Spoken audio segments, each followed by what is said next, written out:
ये है talks news network और आप देख रहे हैं पॉलिटॉक्स, राजनीति का कच्चा चिट्ठा। बढ़ती महंगाई के विरोध में आलाकमान के निर्देश पर उत्तराखंड के देहरादून पहुंचे सचिन पायलट ने केंद्र की मोदी सरकार पर जमकर हमला बोला।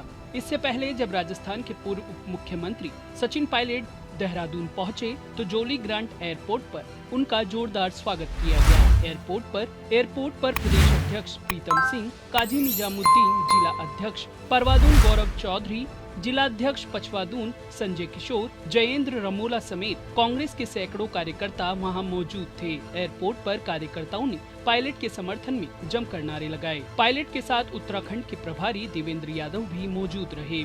देहरादून स्थित कांग्रेस कार्यालय में सचिन पायलट ने प्रेस वार्ता को संबोधित करते हुए महंगाई के मुद्दे पर मोदी सरकार को जमकर घेरा। सचिन पायलट ने कहा कि आज महंगाई ही एक मुद्दा है जो हर व्यक्ति को प्रभावित करता है। 7 जुलाई से 17 जुलाई तक कांग्रेस के कार्यकर्ता सड़कों पर हैं। कांग्रेस कार्यकर्ताओं ने आम जनता के लिए दायित्व उठाया है। कांग्रेस कार्यकर्ता पूरे देश में सरकार की नीतियों का विरोध कर रहे हैं। नींद में सोई गूंगी बहरी सरकार को उठाने का काम कांग्रेस के कार्यकर्ता बखूबी कर रहे हैं। सचिन पायलट ने कोरोना काल में मिसमैनेजमेंट को लेकर मोदी सरकार को जमकर कोसा। पायलट ने कहा कि देश में पहले से कई दिक्कतें हैं। कोरोना की दूसरी लहर के दौरान मोदी सरकार की मिसमैनेजमेंट के चलते देश में हाहाकार मचा और अब गलतियों को छिपाने के लिए लच्छेदार भाषण दिए जा रहे हैं। पायलट ने बताया कि 2 दिन पहले किसी बुजुर्ग ने बताया कि उन्होंने पहली बार देखा है कि पेट्रोल डीजल देसी घी से भी महंगा हो गया है। रसोई गैस के दाम बढ़ाने वाली मोदी सरकार ने ये नहीं सोचा कि आम गृहिणियों पर क्या बीत रही होगी। सचिन पायलट ने आगे कहा कि देश के 250 शहरों में पेट्रोल और डीजल के दाम 100 रुपए के पार चले गए हैं, जो कि कल्पना से परे हैं। पायलट ने बताया कि जब मनमोहन सिंह जी की सरकार में पेट्रोलियम कंपनियां 25 पैसे दाम बढ़ाने की बात करती थी तो हम कांग्रेस सरकार के मंत्री ही विरोध करते थे। इधर मोदी सरकार ने इस साल के 6 महीने में 66 बार दाम बढ़ा दिए। मोदी सरकार के खुद के आंकड़े हैं कि पिछले 7 साल में 23 करोड़ लोग गरीबी रेखा के नीचे जा चुके हैं और सरकार ने एक्साइज ड्यूटी बढ़ाकर 25 लाख करोड़ रुपए कमाए हैं। ये पैसा कहां जा रहा है, इसका कौन जिम्मेदार है? मोदी सरकार बहुमत में है, कब तक पिछली सरकारों को दोष देते रहेंगे? पूरे देश की जनता सरकार से सवाल पूछ रही है। इस दौरान सचिन पायलट ने मोदी सरकार से पूछा कि कोविड काल के बाद 20 लाख करोड़ का पैकेज दिया गया, वो कहां है? 36,000 करोड़ वैक्सीन के लिए बजट दिया गया, लेकिन वैक्सीन नहीं आई। लोग वैक्सीन का इंतजार कर रहे हैं। देश की इंडस्ट्री परेशान है। दूसरे देश की सरकारों ने लोगों की जेब में पैसा डाला, लेकिन मोदी सरकार ने लोगों की जेब पर डाका डाला।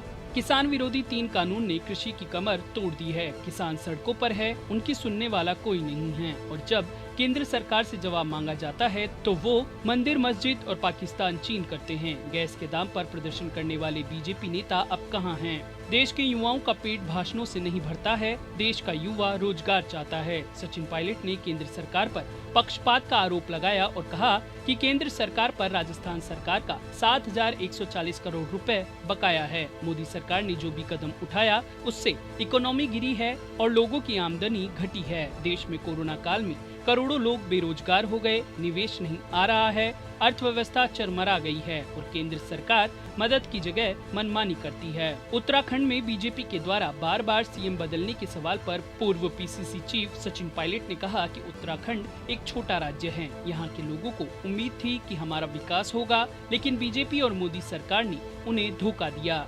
उत्तराखंड में बार बार सीएम क्यों बदले? आप अपने प्रदेशाध्यक्ष को बदलते तो कोई बात नहीं थी। ये सब जनता देख रही है और बीजेपी को सबक सिखाएगी। पायलट ने कहा कि उत्तराखंड में कांग्रेस की उम्मीद से ज्यादा सीटें आएंगी और यहाँ कांग्रेस की सरकार बनेगी। उत्तराखंड की जनता ने कांग्रेस को हमेशा आशीर्वाद दिया है। उत्तराखंड में नेतृत्व के सवाल पर पायलट ने कहा कि कांग्रेस में पहले से सीएम का चेहरा घोषित करने की परंपरा नहीं है। पहले पार्टी चुनाव जीतती है, फिर विधायकों के द्वारा नाम आलाकमान को भेजा जाता है। पिछले साल गहलोत सरकार पर आए सियासी संकट के दौरान पायलट खेमे के माने सिर जाने के सवाल पर सचिन ने कहा कि राजनीति में आरोप लगते रहते हैं, आरोपों को ज्यादा बल देने का कोई फायदा नहीं है। मैं कांग्रेस का कर्मठ कार्यकर्ता हूं और हमने हमेशा कांग्रेस को मजबूत करने का काम किया है। हमारी सरकार जनता की सेवा का दायित्व सही से निभा रही है। यहाँ पायलट ने जोर देकर कहा कि भाजपा और उनकी सरकार के दांत खट्टे करने का काम किसी ने किया तो मैंने किया। राजस्थान में पीसीसी चीफ रहते हुए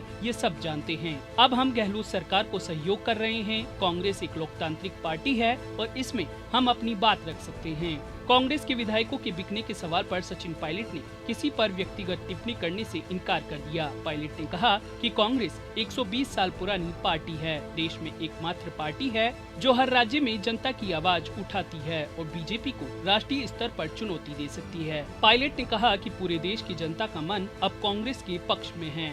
यूपी में कांवड़ यात्रा पर सुप्रीम कोर्ट में हो रही सुनवाई पर सचिन पायलट ने योगी सरकार पर भी जमकर निशाना साधा। सचिन ने कहा कि यूपी के लोगों ने योगी सरकार का कोरोना काल के दौरान मिसमैनेजमेंट देखा है। यहाँ के लोगों ने लाशों के ढेर देखे हैं। योगी सरकार हालात संभालने में नाकाम रही थी। पायलट ने कहा कि पिछली गलतियों को ध्यान में रखकर सुप्रीम कोर्ट के आदेशों को गंभीरता से लेना चाहिए। जनता की जान सरकार की प्राथमिकता होनी चाहिए। पॉलिटॉक्स ब्यूरो, उत्तराखंड। ये है टॉक्स न्यूज नेटवर्क और आप देख रहे हैं पॉलिटॉक्स, राजनीति का कच्चा चिट्ठा।